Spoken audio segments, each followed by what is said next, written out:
बिस्मिल्लाहिर्रहमानिर्रहीम, अस्सलाम वालेकुम पाकिस्तान। मैं हूं हैदर मेहदी और मेरा प्रोग्राम देखने का बहुत-बहुत शुक्रिया। नाज़रीन, यूट्यूब पे, फेसबुक पे, ट्विटर पे, सब पे देखने का बहुत शुक्रिया। ये रम्बल पे भी अपलोड होगा, पेट्रियन पे भी अपलोड होगा। माफ़ी चाहता हूँ मेरी डिले की। मैं नॉर्मली बड़ा पंक्चुअल होता हूँ, 13 मिनट डिले हो गई। कुछ वो कहते हैं कि कुछ छोटे बच्चे मेरे इर्द-गिर्द थे जो जिसकी वज़ह से मैं नहीं आ सका और मैं आप लोगों के कमेंट्स पढ़ रहा था, कोई कहता है मेरा ख़्याल है मेहदी साहब सो गए, किसी ने कहा जी ब्रेक लेने जाके कुछ चाय पानी पी के आए। तो बहुत शुक्रिया आपके जो लोग इंतज़ार कर रहे थे। I am really grateful to you, thank you very much. आप लोगों की कमेंट्स, क्रिटिसिज़्म बहुत शुक्रिया आपका। आदिल राजा को जो बुलाया उसके ऊपर बहुत लोगों ने दुआएँ दी, आदिल को भी बहुत खुश कहा। उनको बड़ा अच्छा लगा कि आदिल आपके सामने आए हैं, खैरियत से हैं, बड़ी ज़बरदस्त वो जंग लड़ रहे हैं। यूट्यूब के साथ लीगल बैटल भी कर रहे हैं। बहुत लोगों ने उनको एडवाइस किया कि भाई अपना गोफंडमी एक अकाउंट बनाएँ और उसके अंदर जो भी वो कह रहे हैं 25,000 पाउंड तक का उनका खर्चा है। तो वो बहुत ही गयूर आदमी, वो कहते हैं नहीं जी मैं इस तरह का नहीं करूँगा, जितने मेरे पास पैसे हैं मैं उसी के साथ लड़ूँगा। अगर कभी ज़रूरत हुई तो मैं ऑब्वियसली मैंने भी इनको कहा कि ना उनका नहीं सर मुझे बिल्कुल ज़रूरत नहीं, जब होगी मैं आपके आऊँगा। तो ये ऐसे लोग जो कहते हैं ना, जो उसके खिलाफ बातें करते हैं, ख़ास तौर पे बहुत बड़ी एलिगेशंस लगाते हैं, उनको शर्म आनी चाहिए। आप उससे उनके अंदाज़े बयान से इख्तिलाफ़ कर सकते हैं, आप उनकी कई बातों पर इत्तेफ़ाक नहीं कर सकते, लेकिन उस आदमी की पैट्रियोटिज़्म, उसकी करेज, उसकी ब्रेवरी, अपने उसने अपनी अपनी फैमिली, बच्चों की लाइफ़ को दाँव पे लगाया हुआ है, जिस तरह मैंने मेरे साथ भी इधर है। तो प्लीज़ ज़रा ख़्याल रखिएगा। और जो लोग हमें बदुआएँ देते हैं, हम उनको भी दुआ देते हैं, हम बदुआ नहीं दे सकते। और जो दुआएँ देते हैं उनके लिए तो खैर दुआएँ निकलती हैं। बहुत-बहुत शुक्रिया, बड़ी मेहरबानी। जो पेट्रन हमें सपोर्ट करते हैं पेट्रियंस पे, बहुत शुक्रिया जी। Thank you very much. बस इसी तरह चलते रहेंगे, जब तक हिम्मत है, जब तक दिल धड़कता रहेगा, जब तक खून जो है चलता रहेगा, इस जिस्म से जो है हमें सिवाय अल्लाह सुब्हान तआला के सामने हाज़िरी होके ये कहना है कि अल्लाह सुब्हान तआला तूने जो हमें अक़ल बख्शी, अगर अंदाज़े बयान बख्शा, कोई 2 चवन्नियाँ जेब में बख्शी कि हम 2 रोटी खा सकें, एक छत दी, एक कपड़े पहनने के लिए दिए, जूते पहनने के लिए, पानी पीने के लिए, कोई ग़िज़ा दी खाने के लिए, वो जो तूने हमें हक हमें जो हमें हमारे हमें पेश किया अल्लाह सुब्हान तआला, आपने हम आपके सामने खड़े हैं, हमें बताइए हमने इस हक का, इस जो आपने हमारे ऊपर एक मनसब दिया था, हम इस पर पूरे उतरे कि नहीं। तो ये इस बात का जवाब देना है। यहाँ की जंग चलती रहेगी जी जब तक है। और अगर कोई कहता है कि जी हार जाओ, चुप कर जाओ, हार जाओ, चुप करना नहीं है, हमने हक की बात करनी है। हमारी जंग जो है वो अपनी आखिरत के लिए है कि हमारी आखिरत ठीक हो, अगर उससे जो अल्लाह सुब्हान तआला ने हम पर एक टास्क दिया है, हमने उसको पूरा करना है। तो खैर आगे चलता हूँ, ये बहुत इंपॉर्टेंट व्लॉग है, चूँकि इस व्लॉग में मैं अपनी फ्यूचर प्रोजेक्शन की एक असेसमेंट दे रहा हूँ, प्रेडिक्शन नहीं कह सकता, असेसमेंट दे रहा हूँ। मैं बता रहा हूँ कि मेरी नज़र में हालात जो है कैसे होंगे। सबसे पहले बात जी, बार-बार बहुत ज़्यादा मेरे से लोग पूछते हैं कि आप ये बड़ी ज़्यादती करते हैं, फौज वाले खास तौर पे, आप आर्मी चीफ को कहते हैं इल्लीगल है, अनकॉन्स्टिट्यूशनल है, गैर कानूनी है, गैर आईनी है, गैर अखलाकी है, इसका कोई हक नहीं बनना होता आर्मी चीफ बनने का। मैंने कहा यार देखो, मेरे पास प्रूफ है, मैं तो प्रूफ से बात करता हूँ। और आज मैं आपके सामने 1-2 दफ़ा पहले भी दे चुका हूँ, लेकिन अब फिर दूँगा और मैं ये बार-बार लोगों को दूँगा। ख़ास तौर पे अपने फ़ौजी जो हमारे अफ़सर हैं, जवान हैं, रैंक एंड फ़ाइल है, एनसीओ, जेसीओ जवान हैं, उनको पता चले कि ये गैर आईनी, गैर कानूनी आर्मी चीफ़ है। इसका हुक्म मानना जो कि खुद बज़ाते खुद एक गैर आईनी इक़दाम है और गैर कानूनी इक़दाम है, उसको मानना जुर्म है। और जितनी जल्दी आप इस आदमी को फ़ारिग करवाएँगे, उतनी जल्दी पाकिस्तान की बेहतरी होगी। पहले तो ये मैं बताऊँगा जी। और फिर मैं एक हो सकता है मैं ये प्रूफ बाद में दूँ, पहले अपनी असेसमेंट दूँ। और फिर मैं बताऊँगा कि ये जो इक़दामात आसिम कर रहा है और जो ये फ़ैसले कर रहा है, और इसके साथ जो जर्नैल मिले हुए हैं और इसके साथ जो फ़ौज का वो टोला जो मिला हुआ है, चाहे अफ़सर हो, जवान हो, एनसीओ, जेसीओ हो, आईएसआई में हो, एमआई में हो, पैरामिलिट्री में हो, रेंजर्स में हो, पुलिस में हो, ब्यूरोक्रेसी में हो, हमारी जुडिशरी में हो, हमारे कारोबारियों में हो, हमारे सियासतदानों में हो, हमारे आम लोग जो इसके साथ मिले हुए हैं, इसकी बर्बरियत, इसकी फस्तायत को एक्जीक्यूट करने में, उसको इम्प्लीमेंट करने में जो लोग इसका साथ दे रहे हैं, उसका मेरी नज़र में पाकिस्तान के अंदर उसका अंजाम क्या होगा, पाकिस्तान के लिए कॉन्सिक्वेंसेस क्या होंगे। तो ये मैं चीज़ें कुछ आपकी खिदमत में पेश करूँगा। तो एक इमर्जिंग खबर है जी कि इमरान को जेआईटी ने बुला लिया है। मैं उस घर को कभी भी जिना हाउस नहीं कहूँगा। वो जिना हाउस कभी था नहीं। वो कायद-ए-आज़म ने जब खरीदा, उनकी मलकियत उनके कब्ज़े में नहीं आया, उनके पास नहीं आया। दूसरी जंग अज़ीम चल रही थी 1943 में, अंग्रेज़ी फ़ौज ने उसके ऊपर कब्ज़ा किया हुआ था, एक अपने जर्नैल को उसके अंदर ठहराया हुआ था। जब पाकिस्तान बना तो उन्होंने घर छोड़ के वापस कर दिया कि जी कायद-ए-आज़म की जो स्टेट को मैनेज कर रहे थे मुरातिब अली शाह साहब, उनको कहा कि जी आप आके इसको सँभालें। वो जब लेने गए तो फ़ौज ने घर खाली करने से इनकार कर दिया। उन्होंने ये पाकिस्तानी फ़ौज है। ये पाकिस्तानी फ़ौज है जिसने सबसे पहला कब्ज़ा जो किया है ना घर पे और प्लॉट पे, वो अफ़वाज पाकिस्तान ने किया और उसकी हाई कमांड ने किया। तो था ग्रेसी आर्मी चीफ, लेकिन फ़ौज थी इंस्टीट्यूशन, बतौर इदारा इसने सबसे पहले जो कब्ज़ा किया, वो कायद-ए-आज़म के घर पे कब्ज़ा किया और नहीं छोड़ा। और जब बड़े साल गुज़र गए, फ़ातिमा जिन्ना ने बड़ी कोशिश की घर लेने के बावजूद, नहीं तो बड़ी हक़ारत से अयूब खान ने कहा कि ओ बुढ़िया को 2-4 लाख रुपया दे दो और इससे घर खरीद लो। तो ये जिना हाउस नहीं था जी, ये कोर कमांडर का घर था। पहली तो ये बात है। उसके जलाने के लिए इमरान को बुलाया जेआईटी में, ये बिल्कुल क्लियर होना चाहिए। कोई जिना हाउस कहता है ना, लपड़ मारे उसके मुँह पे, अगर मार सकते हैं। अगर नहीं मार सकते तो थूकें उसके मुँह पर। अगर थूक भी नहीं सकते, गाली निकालें उसको। अगर कुछ भी नहीं कर सकते, मुड़ के दूर से जाके उसको गालियां दे के चले जाए। ये कहीं जिनाउज नहीं, ये बकवास करता है आसिम। ये जितने फौजी इसको जिनाउज कहते हैं, जो भी इसको जिनाउज कहते हैं, बिल्कुल बकवास, झूठ, फ्रॉड, मकारी, फरेब है। ये जिनाउज कभी नहीं था। ये फौज ने कब्जा किया, जिस तरह फौज ने बाद में आके पूरे पाकिस्तान पर कब्जा किया, पाकिस्तान के एहसासों पर कब्जा किया, और अब ये पाकिस्तान के नफ्स, पाकिस्तान के दिल, दिमाग, पाकिस्तान के जिस्म, सब पर कब्जा करके खून चूस रहे हैं और सोच रहे हैं कि हम यहाँ रहेंगे। उसकी मैं बात आगे चल के करता हूं। तो जनाब ये मेरी आज आपकी खिदमत में पेश होगी। ये 9 मई का मैं एक छोटा सा कह के चलूं, फिर मैं आता हूं, बिकॉज ये बहुत इंपॉर्टेंट वीडियो। देखिए जी, 9 मई का जो वाकया है ना, अगर आप उसको एक क्लासिक पोस्ट एक्शन के जो कहते हैं ना डीब्रीफिंग करें या डाइसेक्शन करें, तो आपको पता चलेगा कि इसके अंदर फौज का कैसे रोल था। मुख्तलिफ तरीकों से हम बात करते हैं, मैं कोशिश करूंगा कि ये पहाड़ को कूजे में बंद करने के लिए। फौज ही जब भी कोई चीज करती है, बड़ी उसकी प्लानिंग करती है, उसकी पहले रिहर्सल करती है, उसके कॉन्सिक्वेंसेस को देखती है कि अगर ये हो जाएगा फिर हम ये करेंगे, अगर ये हो जाएगा ये, उसके हदफ तयन करती है कि हम ये क्यों कर रहे हैं, इसका हमारा मकसद क्या है। ये एक स्टैंडर्ड ऑपरेशनल प्लानिंग होता है, और कारोबारी दुनिया में भी यही होता है। बल्कि दूसरी जंग अजीम के बाद जो सिविलियन कंपनियां जो अपनी प्लानिंग करती थी अपने कंपटीशन के खिलाफ, उन्होंने फौज से सीख के सिविलियन लाइफ में लाए। तो इसलिए फौजी बड़े अच्छे बिजनेस लीडर्स भी बनते थे, बिकॉज उनकी माइंड में ये एनालिसिस का एक ट्रेनिंग दी जाती थी। अमेरिकन फौज की बात करें, यूके फौज की, यहाँ के ढक्कनों की बात नहीं कर रहा। ये तो मेरा ख्याल है, ये पैम्फलेट भी नहीं शायद मुश्किल से पढ़ते होंगे।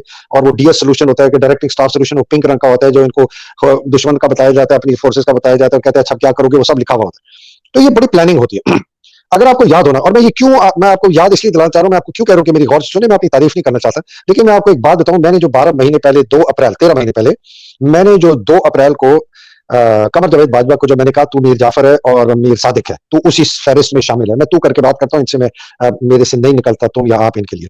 चलो आप भी कह सकते हो, चलो लोग कहेंगे जी आप अपनी जबान क्यों खराब थे। तो जनाब ये जो मौसूफ थे, मैंने कहा कि ये आदमी जो है, ये मीर जाफर में 2 अप्रैल को, क्यों मैंने कहा, मैंने ट्वीट देखी हुसैन हक्कानी ने इसकी तकरीर जो उसने इस्लामाबाद सिक्योरिटी डायलॉग में की थी, उसमें इसने बड़ा सख्त मुख्तलिफ स्टांस लिया रूस के खिलाफ, अमेरिका के हक में, यूक्रेन के हक में, कि जी रूस का जो इन्वेजन है यूक्रेन का वो गलत है। ये आर्मी चीफ था, वजीर आजम कौन था सोचें, 2 अप्रैल को कौन था? इमरान खान। इमरान खान वजीर आजम था। ये एक फौजी जर्नैल होते हुए, मातहत बंदा होते हुए, खुल हम दुनिया के सामने अपने हुकूमत के जो बताया हुआ पोजीशन है यूक्रेन के ऊपर, उसके खिलाफ जाता है। सिर्फ वही एक इसका जो एक ये इसने जो चीज किया ना, ये इनफ है कि इसको सेडिशन पे ट्राई करके इसको आर्टिकल 6 के तहत इसको सजाए मौत दी जाए। मैंने उस दिन इसको कहा था कि ये मीर जाफर भी साथ बहुत मेरे पर नजला बसा है। 99% लोग अब कहते हैं सही, मैं मुतवातिर कहता रहा हूं कि ये फसाइयत आएगी, ये क्रैकडाउन होगा, ये बहुत जुल्म करेंगे, ये बच्चों, औरतों, लोगों को उठाएंगे, ये कत्ल गारत करेंगे, ये मैसिव क्रैकडाउन करेंगे। सब चीजें होती आ रही है। मैं इसलिए नहीं कह रहा कि मैं को बहुत ही होशियार और बड़ा मैं कोई तुरम खान टाइप आदमी हूं। मैं स्टूडेंट हूं हिस्ट्री का, मैं हिस्ट्री पढ़ता हूं, हिस्ट्री देख के मैं धारे देखता हूं, और मैं धारे देख के मौजूदा हालात में उनको कोशिश करता हूं लगाने के लिए। बहुत फेमस सेइंग है, if you don't learn from history you are doomed to repeat. अगर आपने तारीख से नहीं सीखा, आप उसको बार बार फिर दोहराएंगे और सीखेंगे कुछ नहीं। तो मैं सीखता हूं, और कभी तजिया गलत भी हो सकता है, कभी खबर भी गलत हो सकती है, कोई नहीं तजिया निगार तजिया, मैं कोई नजूमी नहीं हूं, ना मैं कोई सितारों का करता हूं, ना आज की हिस्ट्री करता हूं। एक तजिया करते हैं, जनरली ब्रॉडली हम ठीक होते हैं। पिछले 12-13 महीने में मेरी 99% जो चीजें मैं कह रहा हूं एग्जैक्टली उसी तरह अनफोल्ड हो रही है। तो इसलिए आज का वीलॉग बड़ा गौर से सुने कि ये 29 मई का जो वीलॉग है, इसको सुने कि मैं क्या असेस कर रहा हूं कि आगे हालात कैसे होंगे। तो 9 मई की मैं ये बात कर रहा था, मैंने उसी तरीके से इनका जो ये प्लान था, ये मैंने जब देखा, एनालाइज किया, और मैं जब इमरान को अरेस्ट करने आते थे, मुझे लोग कहते थे कि ये क्यों हो रहा है, ये इन्होंने फौज क्यों तयन कर दी, रेंजर्स क्यों तयन कर दी इस्लामाबाद हाई कोर्ट के बाहर, फलाने उसके बाद ये रमजान पाक पर क्यों कर दी। मैंने कहा ये सारे ट्रायल बलून्स हैं। ट्रायल बलून क्या होता है कि गुब्बारों पर फेंको, दुश्मन देखेगा, गोली मारेगा, पता चल जाएगा कि दुश्मन किधर बैठा है। ये एग्जांपल मैंने बल्कि दिए वीलॉग में। मैंने कहा ये फौज ट्रायल बलून्स कर रही है कि अगर हम इतना करेंगे क्या रिएक्शन होगा, कैसे क्राउड आएगा, अगर हम इसको इस्लामाबाद के अंदर करेंगे तो कैसे होगा। तो इन्होंने इस्लामाबाद में, आपको याद है वो जो पहली दफा अटेम्प्ट की थी, तब इमरान जो है गाड़ी में चले गए थे कि जी आपके ऊपर तो हमला होने वाला है, वो भी इन्होंने टेस्ट किया था। इनका इरादा शायद उस वक्त नहीं था, या शायद था, लेकिन उन्होंने देख लिया। उसके बाद उन्होंने प्लान किया कि जी इमरान को अरेस्ट करना। अब ये मकसद अरेस्ट करने का नहीं था, मकसद था कि इस तरीके से अरेस्ट किया जाए कि इमरान के अरेस्ट के तरीके को देख लोगों में इश्तियाल आ जाए, और उन्होंने उस तरीके से किया, जानबूझ के किया। इश्तियाल आया, इन्होंने कहा कि जब इश्तियाल आएगा तो फिर हम इस लोगों का जो ये गुस्सा है ना, इसको हम डायरेक्ट करेंगे फौज के खिलाफ, सिविलियन नहीं, फौज के खिलाफ। ये जो रेडियो पाकिस्तान का, ये तो बिल्कुल बाद में फौज के खिलाफ करेंगे। और जब वो फौज के खिलाफ वो गुस्सा हम डायरेक्ट करेंगे मॉब का, उधर हम किसी जो हमारे अमलाक है उनको आग लगवाएंगे, लोगों को कत्ल करवाएंगे। इनका इरादा था किसी पुलिस वाले को भी कत्ल करवाने का, फौजी सिपाही को भी कत्ल करवाने का, और सबसे बड़ा इनका प्लान था कि लेफ्टिनेंट जनरल फयाज गनी को कत्ल कराया जाए। ये इनका प्लान था। सब चीज ठीक, कोई इमरान को अरेस्ट किया, फलाना कर दिया, ये वो। ये वैसे एक्सपेक्ट नहीं कर रहे थे कि इमरान को इतनी जल्दी सुप्रीम कोर्ट छुड़वा देगा। ये सोच रहे थे कि इमरान हफ्ता 10 दिन रहेगा, राइटिंग शुरू हो जाएगी, ये कोर कमांडर के घर के ऊपर दूसरे दिन ही इन्होंने ये खोल दिया कि कोर कमांडर के घर को ये आग लगवा दी, और पहुंच गए लोग। इनका प्लान था कि ये शायद हफ्ता 10 दिन रहेगा, राइटिंग होगी, हम पहले दिन ही जो है ये कोर कमांडर के घर पे अटैक करवाएंगे, उसको जलवा देंगे और हम जीएचक्यू। अब आप सोचें कि जीएचक्यू के अंदर लोग कैसे गए। ये भी आपको सोचने की बात है कि जीएचक्यू की पहले पेरीमीटर के अंदर चले गए लोग, कोई पुलिस नहीं, कोई फौज नहीं, कोई गार्ड नहीं, कोई क्विक रिस्पांस फोर्स नहीं। ये जीएचक्यू की बात है, लोग भूल जाते हैं। दूसरी बात है जी, ये आपकी जो ये वाली बात थी कोर कमांडर का, कोर कमांडर के घर का सबको पता है कि क्यूआरएफ को रोक दिया, क्विक रिस्पांस फोर्स को रोक दिया, पूरी एक रेजिमेंट है, पूरी गार्ड बटालियन जो कोर कमांडर हाउस के उसको रोक दिया, रेंजर्स को रोक दिया, 10 डिव कमांडर को कह दिया तुमने सारी विड्रॉ कर ली गार्ड, 11 डिव कमांडर जो रिजर्व डिवीजन कमांडर होता है उससे कह दिया तुमने किसी को रिस्पॉन्ड नहीं करना। इसके चीफ ऑफ स्टाफ को कह दिया बिकॉज लेफ्टिनेंट जनरल जो कोर कमांडर है वो अपने अहकामात अपने मातहत लोगों को, डिवीजनों को या जो भी उसके मातहत होती है वो चीफ ऑफ स्टाफ के थ्रू देता है, जो ब्रिगेडियर होता है। इसको चीफ ऑफ स्टाफ को फोन किया, चीफ ऑफ स्टाफ ने उठाया, रेंजर को फोन किया, रेंजर नहीं उठाया, डीपीओ को फोन किया, सीसीपीओ को फोन किया, हर कानून नाफिज करने वाली एजेंसी को, फौज, पैरामिलिट्री, पुलिस को किया। सलमान गनी को किसी ने जवाब नहीं दिया। मॉब को ये लेके वहां गए, अंदर से खिड़कियां पहले ही तोड़ दी थी, पता नहीं किसने तोड़ी, बेचारा फयाज गनी चुप कहीं बैठा होगा बेचारा डर के मारे। डर के तो खैर मारे नहीं, बड़ा दलेर आदमी है, सामने वीडियो आती है, खड़ा बात कर रहा है मॉब से। और इनका यह था कि इस बंदे को मार देगा, कोई इसको शूट करेगा, और वो भी था। वो क्यों नहीं हुआ वो अल्लाह सुब्हान तआला को पता है, हमें नहीं पता, लेकिन इनका पूरा इरादा था कि सलमान गनी को, ये आसिम का पूरा इरादा था कि सलमान गनी को किल कर दे। उसके दो मकसद थे। पहला मकसद ये था, वो सलमान गनी को अपने रास्ते से हटाना चाहता था, बिकॉज सलमान गनी जो है वो एंटी आसिम तो नहीं कहते, लेकिन वो आसिम की किसी भी इस हरकतों से इतफाक नहीं करता था। और सुना है उसने कोर कमांडर कॉन्फ्रेंस में भी कहा कि ये इस तरह नहीं हो सकता और मैं कभी अपने लोगों पर फायर नहीं करूंगा। उसने कहा कि मुझे हुक्म मिला भी मैं नहीं करूंगा। तो उसने कहा यार इस आदमी को निकालो, और बेहतर तरीका यह है कि वो कहते हैं एक killing two birds with one stone, कि जी एक पत्थर से दो चिड़िया मारी। एक तो अल्लाह माफ करे, एक तो सलमान गनी को कत्ल करवाना या उसकी फैमिली में किसी को कत्ल करवाना, लेकिन असल था सलमान गनी कि ये इसके रास्ते से सामने से हट जाए, और दूसरा जब वो मर जाए तो उसको एक बहुत बड़ा शहीद डिक्लेयर करके बड़ा कि और जी हमारे लेफ्टिनेंट जनरल को पीटीआई के कारकुनों ने इमरान के कहने पे मार दिया। आप सोचें, एक इमारत जिस पर इन लोगों ने गैर कानूनी तौर पर कब्जा किया, कायदे आजम से छीनी इन उल्लू के चरखों ने, वो उस इमारत के जलने की वजह से, अगर जो ये आप आज बर्बरियत देख रहे हैं, जब से 10 मई के बाद से जो हमारी माओ बहनों बेटियों बीवियों की इज्जतें लूटी जा रही हैं, जिस तरह इन्होंने 25-30 हजार लोगों को अरेस्ट किया हुआ है, इलीगली कन्फाइन किया, टॉर्चर करते हैं, थ्रेटन करते हैं, ब्लैकमेल करते हैं, औरतों को इन्होंने अब्यूज करवाया उनके सेल्स के अंदर। मुझे एक बड़ी सीनियर एक एक्स एयरफोर्स के जो थे, बहुत फाइटर पायलट थे, उनकी बेटी ने कहा कि मेरी माँ को उठा के ले गए, बेचारी कुछ भी नहीं करती थी, सिर्फ जलसों में जाती थी, उठा के बूढ़ी माँ को फेंक दिया जाके डंजन में, औरतें और फेंक दिया, और अंदर जानबूझ के चूहे फेंक दिए। खैर बड़ी हमने कोशिश करके उनको तो निकलवा दिया, लेकिन बहुत जिन लोगों की कोई सुनवाई नहीं, कोई देखने वाला नहीं, कोई पूछने वाला नहीं। खदीजा शाह का भी अभी हमें नहीं पता, ना को पता है कि निकली है नहीं निकली। 8-10 इस मुल्क के बड़े बड़े बुर्ज, जो सियासी बुर्ज है, कारोबारी बुर्ज है, वो नहीं उसको बचा सके। तो वो कह रही थी कि इतनी औरतें हैं, सैकड़ों, वो सैकड़ों का नाम ली थी, हंड्रेड्स ऑफ वुमेन, उसने मुझे लिखा है, कहती है आर बिहाइंड बात कि खुदा के लिए मेहदी साहब इनके लिए आवाज। तो ये अगर सिर्फ एक इमारत को जलाने के लिए, जलाने पर अगर इसने, कि आप सोचें अगर सलमान गनी को कोई मार देता तो ये आदमी क्या करता। आप सोचें, जरा सोचें, गौर करें। ये वाकई सर्टिफाइड लूनेटिक है, सर्टिफाइड साइकाइट्रिक केस है, पागल है। मैं एक साइकाइट्रिस्ट से बात कर रहा था, उसने कहा कि ये आदमी जो कि पुराने जमाने में बिल्कुल नीरो एक होता था, वो कहते जी बाजा बजारत से रोन, कहते ये उस किस्म का साइकाइट्रिक केस है। बहुत ज्यादा एहसास कमतरी है इसको, बहुत इसको है कि जी मैं तो एक एयरफोर्स में वो था, जवान था, उधर से मैं आया, पीएमए भी नहीं ज्वाइन कर सका, 2 दफा रिजेक्ट हुआ, फिर ओटीएस में आया। तो ये बहुत ही एक पसमानदा बेचारे गरीब खानदान से है, उसमें कोई बुरी बात नहीं है, लेकिन वो एहसास कमतरी इतना है और इसका गुस्सा इतना बेकाबू है कि ये कहते हैं कि जी ये बिल्कुल एक एक्सप्लोसिव कॉम्बिनेशन है, ये बंदा पाकिस्तान को जला देगा, ये इतना गैर मुस्तहकम है इसका वहां। अच्छा जी, ये मैंने आपको बताना था कि ये क्रैकडाउन के ऊपर क्या हुआ।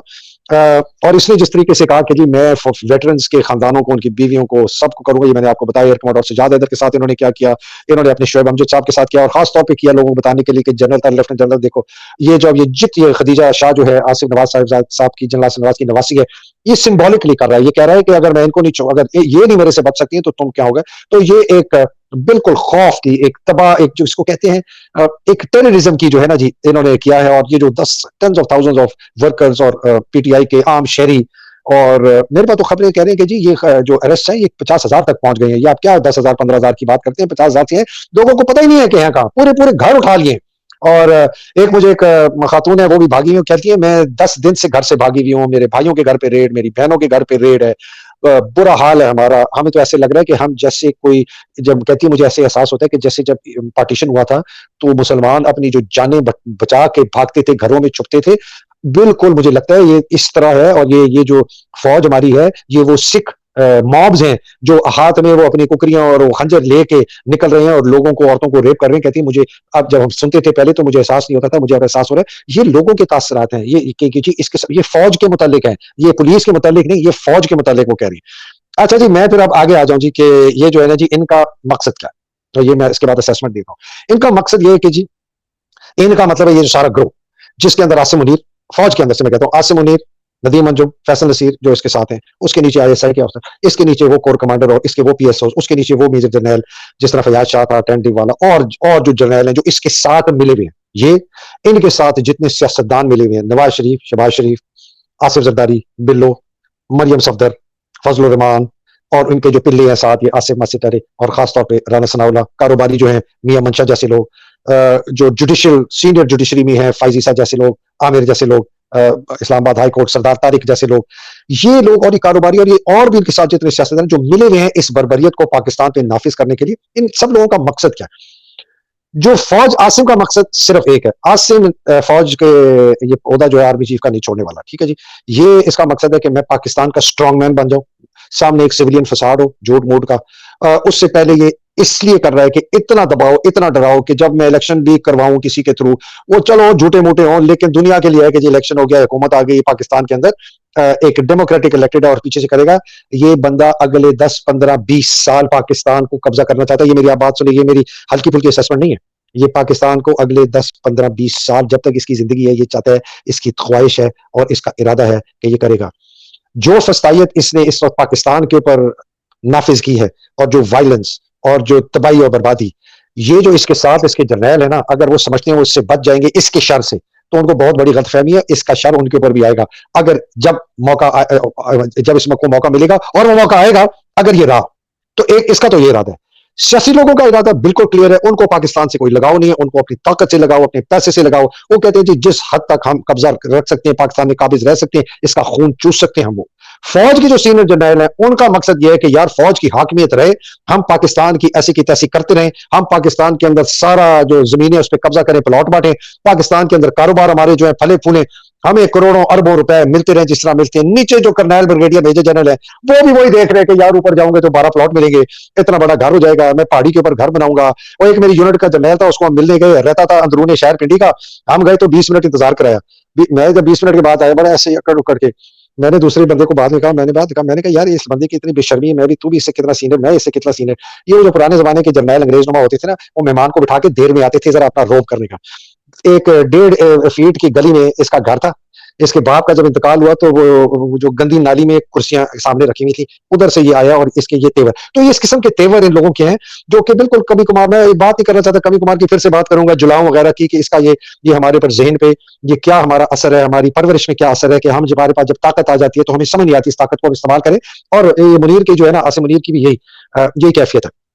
तो मैं ये कह रहा था, तो ये जर्नैलों का है, सियासतदानों का ये कारोबारी जो है, उनको पता है कि जी अगर ये फौज ताकतवर हमारे साथ रहे तो वही हमें मुराद मिलती रहेंगी जो हम खाते रहे इनसे, इनके साथ मिलकर इनको भी खिलाएंगे, खुद भी खाएंगे, करप्शन करेंगे। 1% पाकिस्तान, मिफ्ता इस्माइल कहते हैं ना, 1% पाकिस्तान जो है ना, वो इस पर काबिज है इसकी, तो उनका भी शायद। पुलिस ब्यूरोक्रेसी में जो लोग हैं इंतहाई करप्ट, वो कहते हैं ये निजाम गया, हमारी करप्शन खत्म हो जाएगी, हमारे पैसा हम कहां से कमाएंगे, हमें तो शायद सजाएं मिली। फौजी भी ये कहता है जी हमें सजाएं मिली। जुडिशरी जो है वो बिकी हुई है इनमें से जो इनके साथ मिली हुई है। तो ये पूरा एलीट कैप्चर है। तो इसलिए ये जो है ये कर रहे, बिकॉज ये अब जंग है दो ग्रुप में। इसमें एलीट कैप्चर वाली, जिन्होंने पाकिस्तान के ऊपर 70-75 साल से कब्जा किया हुआ है, सारे ये लोग, फौजी, पुलिस, ब्यूरोक्रेसी, कारोबारी, सियासतदान, आम शहरी जो इनके साथ मिले हुए कारोबार करते। दूसरी तरफ अवाम जो चाहती है कि एक फ्री डेमोक्रेटिक पाकिस्तान, ये जंग। मैं आपको अपना तजिया देता हूं कि मेरे नजर में ये क्या होगा। पहले तो मैं आपको तजिया आसिम के दे दूं।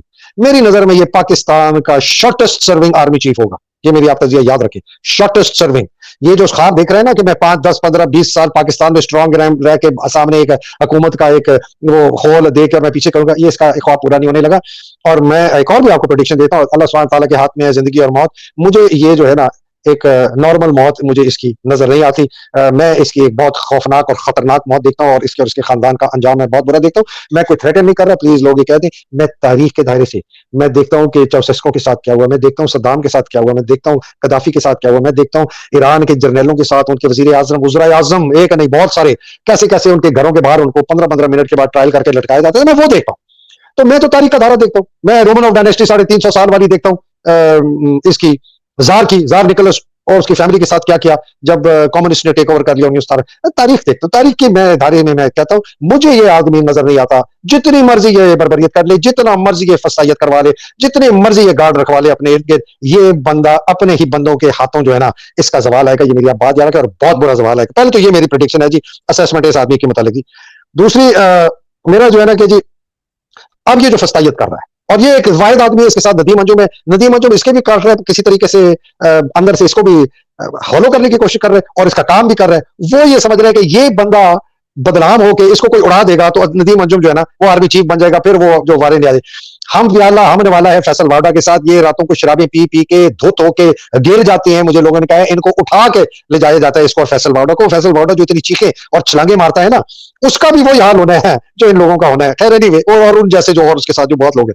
अच्छा जी, मैं ये बता रहा हूँ कि दो चीजें होंगी जब ये क्रैकडाउन जिस तरह चलेगा और ये बढ़ता जाएगा, बिकॉज ये काबू करेगा। ये क्या चाह रहा है कि मैं इतना कर लूं कि मुझे इलेक्शन में अनाउंस करवा दूं और लोग चाहे 10% ही निकले, मैं इलेक्शन करा के वो करके और मैं ये गवर्नमेंट बनाऊं। ये इसका इरादा है। ये अभी तक इसको नहीं कंफर्म कीजिए, मेरी जो है ना ये चीज जो है काबू में होगी। तो इसलिए ये दबाओ, मारो और मारो, 50,000 लाख बंदा उठाना पड़े, 5,000 औरतों की इज्जतें लूटनी गई, लूट लो, मार लो। ये करता जाएगा जब तक इसके दिमाग में ये असेसमेंट नहीं हो कि हाँ जी अब मैंने काबू कर लिया। और उस वक्त ये दो चीजें करेगा। ये इमरान को फिजिकली एलिमिनेट करवाएगा कि यार अब इतना मैंने डरा दिया इस मुल्क को कि अगर इमरान को मैंने कत्ल भी करवा दिया, मरवा भी दिया, तो लोग नहीं निकलेंगे बाहर। जेल में उसको खौफ है कि जेल में रहेगा तो इमरान की मकबूलियत थी। तो ये दो चीजें मैंने कहा था, एक इमरान को मरवाएगा, ये मेरी असेसमेंट है।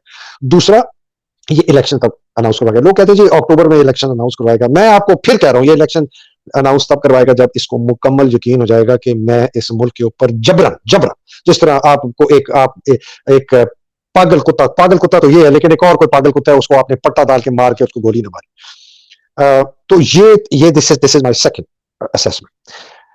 अगर लोग बाहर निकलते रहे, ये मेरी बात, अगर लोग बाहर निकलते गए और क्रैकडाउन होता रहा, बिकॉज वो होगा, जब लोग बाहर निकलेंगे क्रैकडाउन और होगा, फिर बाहर निकलेंगे क्रैकडाउन और होगा।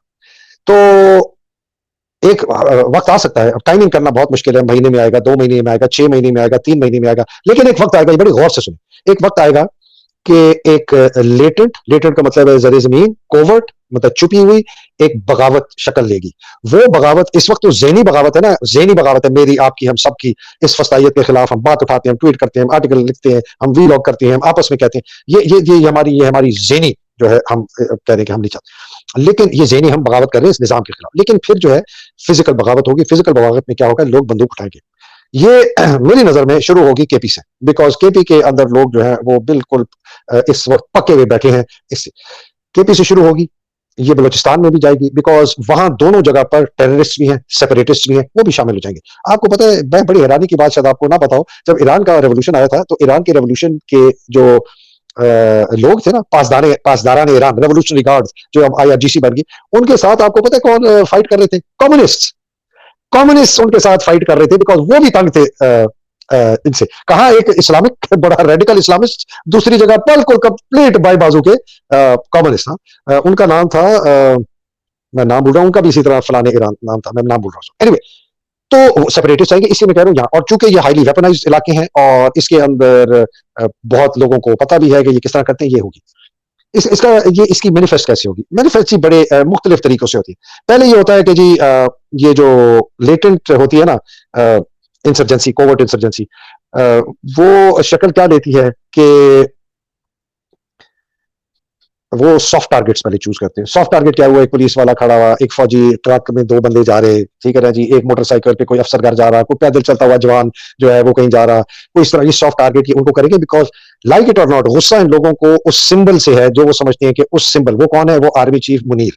मुनीर कौन है? वो इस फौज का आर्मी चीफ है, इसका मतलब है ये जो आर्मी है ये इस आदमी के कहने पर हम पर जुल्म कर रही है, ये पुलिस अपने इन लोगों पे, तो ये सॉफ्ट टारगेट करोगे आसानी से हिट एंड रन रेड्स होंगे। ये मैं आपको तज्जिया दे रहा हूँ जो, और दुनिया में हर जगह यही हुआ है, मोटरसाइकिल पे जाते हुए लेकिन ज्यादा होगी इस तरह की नहीं जिस तरह आप अभी देख रहे हैं, ये बढ़ती जाए। जब ये बढ़ेगी ना जी तो क्रैकडाउन और सख्त होगा, लाजमी बात है। ओहो ये तो इंसर्जेंसी शुरू हो गई है, तो फिर ये लोगों के घरों में और घुसेंगे, फिर ये जनाब ये केपी में घुसने की कोशिश करेंगे फौज के धौंस से, तो ये वही रिपीट करेंगे जो इन्होंने फाटा में किया था, जो इन्होंने बलूचिस्तान किया। इससे फर्क क्या है? फर्क ये है कि कौम इनके साथ नहीं है, ये बहुत बड़ा फर्क है। इस वक्त कौम इनके साथ नहीं है, लोग इनके साथ नहीं है, लोग इनके दुश्मन है। लोग वही करेंगे जो मुफ्ती बहनी के साथ बांग्लादेशियों ने किया था, बंगालियों ने किया था, वही बताएंगे कि जी इधर फौज है, इधर बंदा है, वो उधर अकेला रहता है, वो उसकी बीवी वहां जाती है, वो इसको मारो, उसको कत्ल करो, मैं बुलाऊंगा, आप इधर आ जाना, मैं निकल जाऊंगा, उसको उड़ा देना। ये पूरा ये आग लग जाएगी और फिर ये क्रैकडाउन करेंगे। मैं असेसमेंट दे रहा हूं, फिर ये क्या क्रैकडाउन करेंगे, फिर ये हैवी वेपन लेके आएंगे, ये एपीसीज लेके आएंगे, ये टैंक लेके आएंगे, ये जनाब आर्टिलरी भी शायद लेके आए, शायद ये ऊपर जो है जी वो लोग कहेंगे अच्छा जी ये भाग गया जी बंदा फलानी जगह पे जाके छुपा हुआ है स्वात में, उस फलानी जगह पे ये जाके स्ट्रेफिंग कराएंगे, वही करेंगे जो पहले इनको और कोई तरीका ही दिया था। फौज के पास और कोई तरीका है ही नहीं जंग लड़ने का, मां सिवाय ताकत का इस्तेमाल। अगर हार रहे हैं तो ज्यादा ताकत लाओ, अगर वो दुश्मन नहीं, जिसको ये दुश्मन कहते हैं, ये आसिम मुनीर दुश्मन कहता है उन लोगों को जो कि आजाद फ्री एंड फेयर और मुंसिफाना इलेक्शन चाहते हैं, उनको मुल्क का दुश्मन कहता है ये चरखा।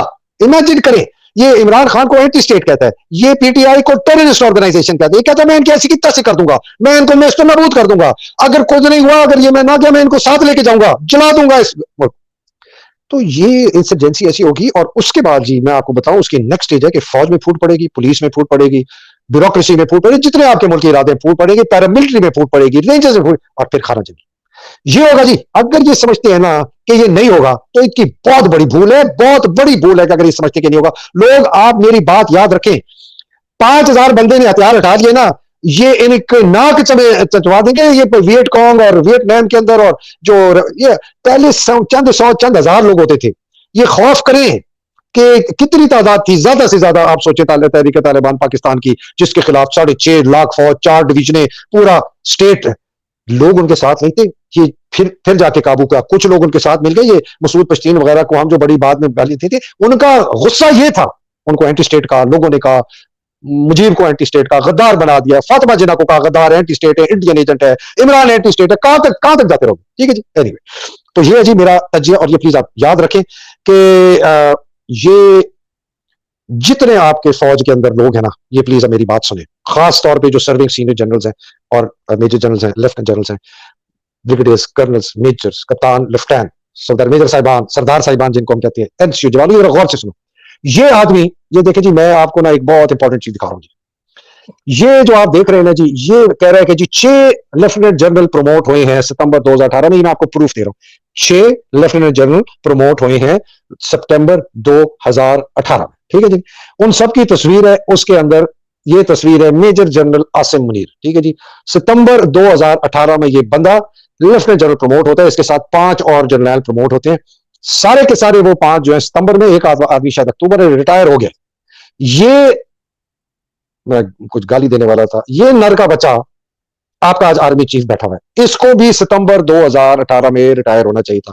इसने धोखा दिया, जानबूझ के दिया, बाजवा को अपने साथ मिलाया। क्या वजह थी जो बाजवा इसके साथ मिला हुआ था? हमें यह पता है कि इसका मामू और बाजवा का ससुर हम प्याला, हम नवाला, हम शराबी, हम कबाबी, हम जो बाकी और भी बातें होती हैं, उसके थे जिसने इस आदमी को पाला। तो इसकी आप अखलाकियात का अंदाजा लगाएं, इसको पाला जिसने, उस आदमी की अखलाकियात जो मैंने आपके सामने पेश किए, बयान किए। तो इस आदमी को सितंबर में हो जाना चाहिए था। लोग कहते हैं जी इसने झूठ बोला, फरेब किया, 3 महीने बाद रैंक लगाया, और ये जी इसकी एक्चुअल डेट ऑफ प्रमोशन 5 दिसंबर हो गई 2018, तो इसने 2022 दिसंबर में होना था। फैज अमीद ने इसके खिलाफ कंप्लेन किया। अब इसका प्रूफ मेरे पास नहीं है, लेकिन मैं आपको आगे चल के बताता हूं जो मेरे पास प्रूफ है।